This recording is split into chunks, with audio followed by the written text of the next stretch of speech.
সম্প্রতি ছাগলকাণ্ডে সামাজিক যোগাযোগ মাধ্যমে ভাইরাল হন ইফাত নামে এক তরুণ।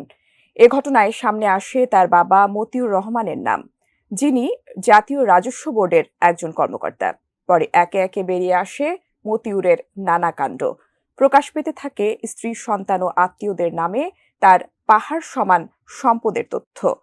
এ নিয়ে চারদিকে যখন তুলকালাম কাণ্ড, তখনই ধরা খেলেন আলোচিত সেই মতিউর রহমান। এখন কি করবেন তিনি? বিস্তারিত জানাচ্ছেন এসআই রাজ। ছেলের ছাগল কাণ্ডে জাতীয় রাজস্ব বোর্ড থেকে সরিয়ে দেওয়া হলো আলোচিত মতিউর রহমানকে।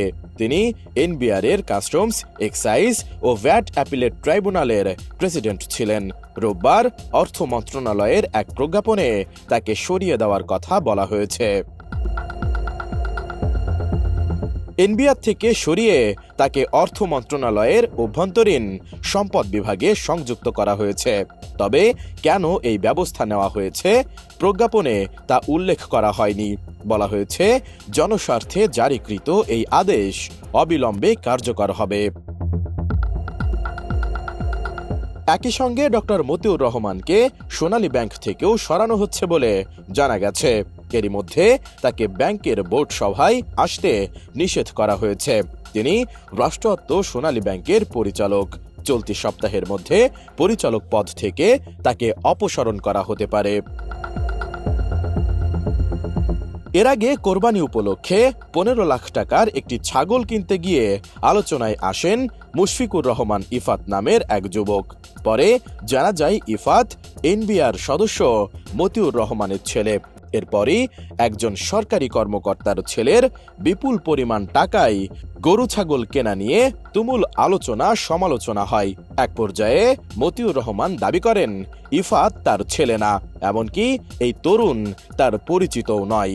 এই ঘটনার সূত্র ধরে অনুসন্ধানে মতিউর রহমানের বিপুল সম্পদের তথ্য বেরিয়ে আসে। পুবাইলের খিলগাঁও মৌজায় 55 বিঘা জমিতে মতিউর রহমানের আপন ভুবন পিকনিক অ্যান্ড শুটিং স্পট। এই রিজোর্টে 100 টাকার টিকিট কেটে যে কেউ সকাল থেকে সন্ধ্যা পর্যন্ত ঘুরতে পারেন। ডিজাইন, এলিগেন্স, বিউটি, সেরা পণ্য সবার জন্য। জেভিকো। নাটক, সিনেমার শুটিংয়ের জন্য ভাড়া দেওয়ার বাইরেও এখানে আছে অবকাশ যাপনের সুযোগ।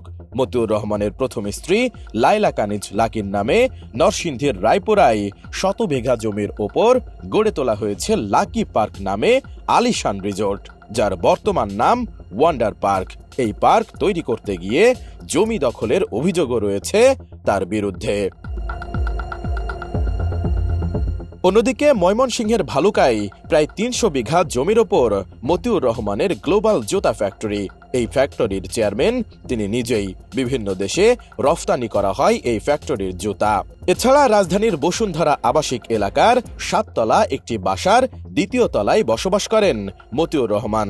জানা যায়, এই এলাকায় মতিউর রহমান, তার স্ত্রী, পরিবারের সদস্য ও বিভিন্ন আত্মীয় স্বজনদের নামে রয়েছে একাধিক প্লট। গাজীপুর সদর রাজধানীর খিলগাঁও সাভার থানার বিলামালিয়া মৌজায় তার জমির খোঁজ মিলেছে। মতিউর রহমানের পরিবারের সদস্যদের রয়েছে একাধিক বিলাসবহুল গাড়ি, যেগুলোর দাম কোটি টাকার ওপর। সূত্র বলছে, এরই মধ্যে তার জ্ঞাত আয় বহির্ভূত সম্পদের খোঁজে নেমেছে একাধিক গোয়েন্দা সংস্থা। এসবের বাইরেও বিভিন্ন ব্যাংক অ্যাকাউন্টে তার শত কোটি টাকার তথ্য এসেছে বিভিন্ন গণমাধ্যমে। এসব বিষয় নিয়ে কথা বলতে তার সঙ্গে একাধিকবার যোগাযোগের চেষ্টা করা হলেও তাকে পাওয়া যায়নি। এসআই রাজ, এটিএন নিউজ, ঢাকা।